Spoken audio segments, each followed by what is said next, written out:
Olá, meus irmãos, a graça e a paz do Senhor Jesus seja com todos vocês. Estamos aqui de volta para trazermos mais uma temática muito interessante para vocês nesse dia de hoje.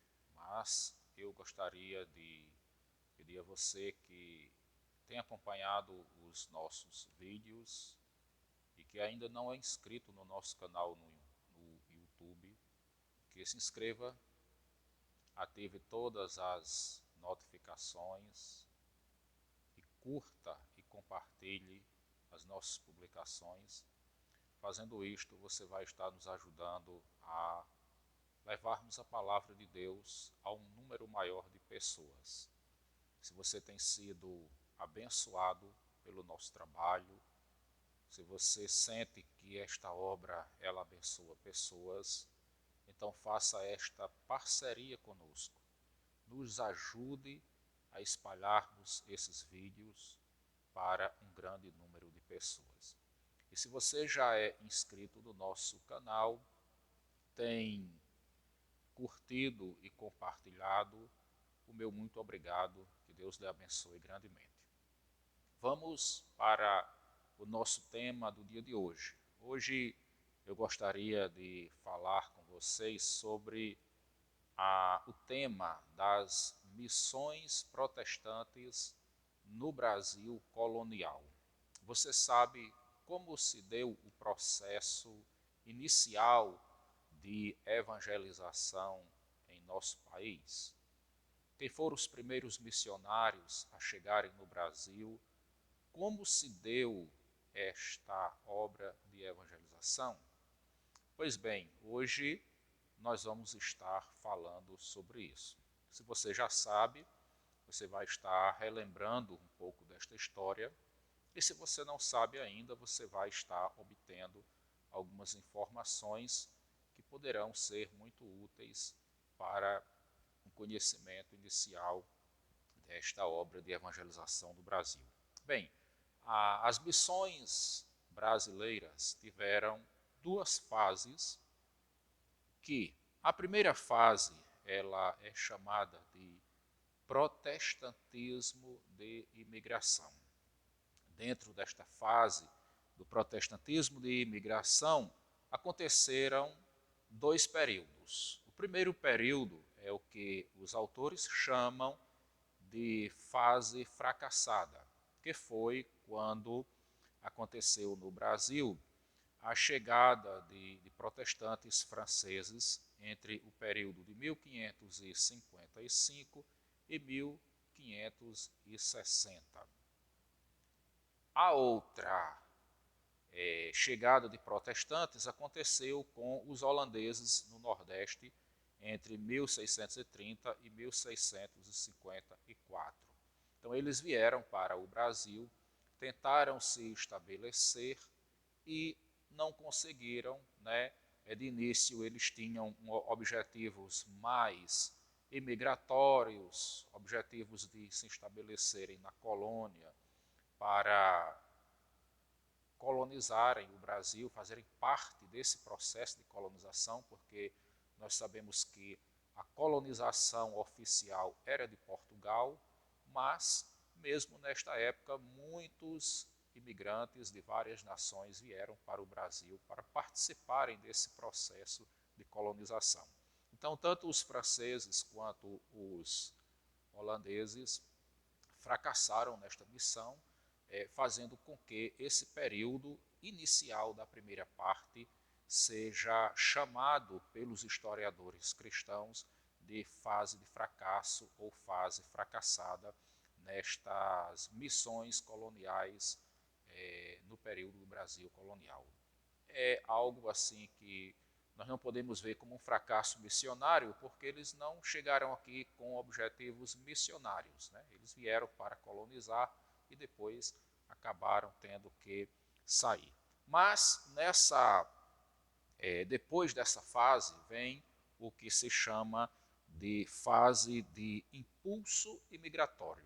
Então teve a primeira fase, que foi a fase do protestantismo de imigração, que foi essa fase de fracasso, né, colocada pelos autores como uma fase de fracasso. E na segunda fase é chamada de fase de impulso imigratório, que aí foi aquele período em que o Brasil ele abriu as portas para as imigrações europeias. Então se deu nesse período e com essa facilitação que o governo imperial na época facilitou, né, deu acesso à entrada de imigrantes vindos de várias nações para ajudarem nesse processo de habitação e de colonização do Brasil, isso atraiu a chegada de vários protestantes, como anglicanos, episcopais e luteranos. Mesmo assim, esses que vieram nessa época, eles não fizeram um trabalho de evangelização que fosse significativo, porque, como a própria fase já diz, era uma presença de um protestantismo de impulso imigratório.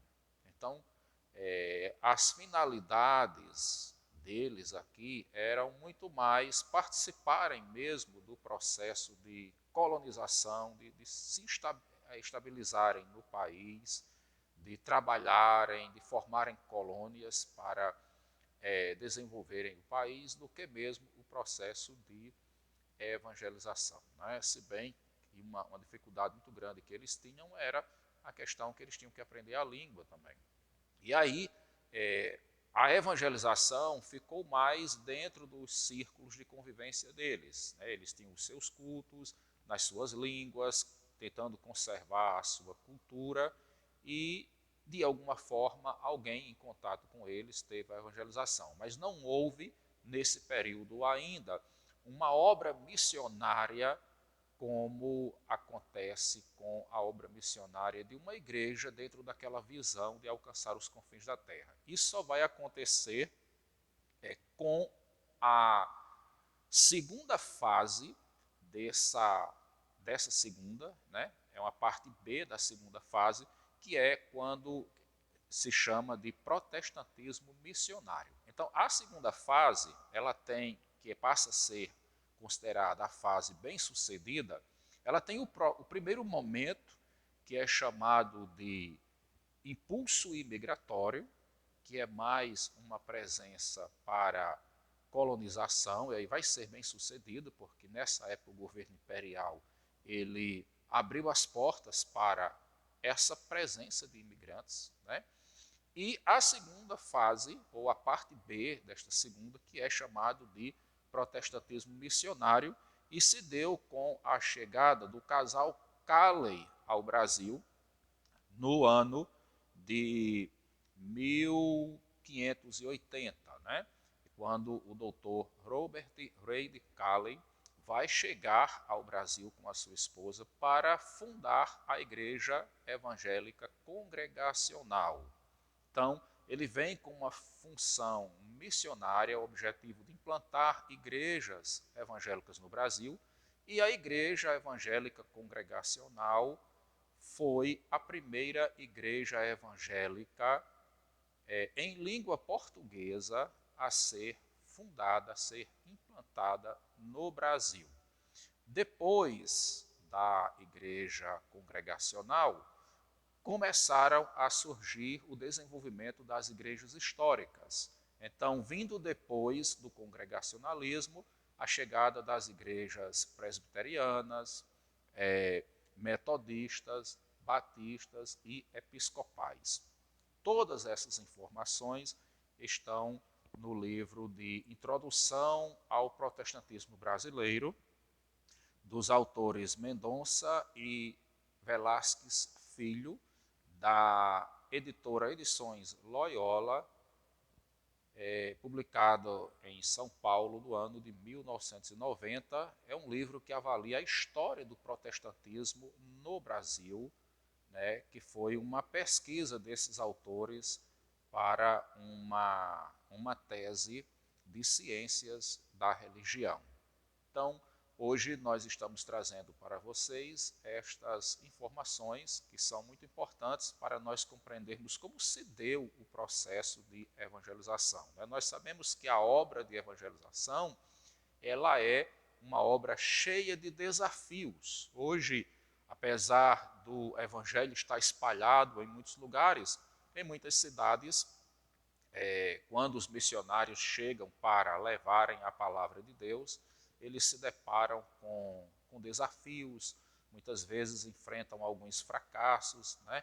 Mas o chamado missionário, a obra que Deus nos dá para fazer, ela tem o seu lado de desafios, mas tem o seu lado também de conforto, da glória de Deus nas nossas vidas. O importante é que nós devemos ser perseverantes, estarmos fazendo o trabalho na direção do Senhor, não desistirmos diante dos desafios, porque os desafios eles fazem parte da obra missionária. Todos os missionários, os profetas, os missionários da Bíblia, o próprio Senhor Jesus, todos passaram, os apóstolos, todos passaram por desafios na obra missionária. Mas a obra missionária, ela acontece na direção de Deus, no tempo de Deus e no lugar que Deus coloca cada um para aquele chamado específico. Então, eu queria deixar essa palavra hoje para você que é missionário, você que é evangelista, você que é pastor, você que é liderança,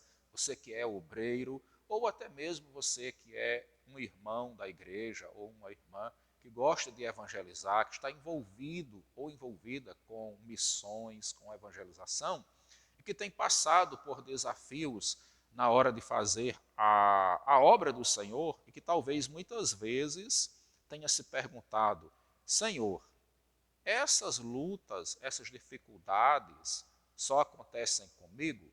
E eu queria dizer que não, né? Os desafios acontecem com todos. Nós devemos saber que a obra de evangelização, ela tem por trás uma obra espiritual, né? Então tem um inimigo espiritual, as forças espirituais do mal, elas se levantam para se oporem à evangelização das almas, porque o diabo não quer que vidas sejam salvas.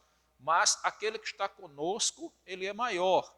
O Espírito Santo, o Deus que nos deu a missão evangelizadora, ele está conosco e ele segue na frente para abrir as portas, nos levar a vencermos os obstáculos e estabelecer a igreja do Senhor. Então, seja perseverante, seja forte, você que tem um chamado de Deus, porque o Senhor tem um grande povo a salvar através do seu ministério.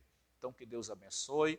Eu queria deixar essa palavra para todos vocês que vão estar recebendo, seja pela manhã, pela tarde, pela noite, não sei que hora o vídeo vai chegar para você.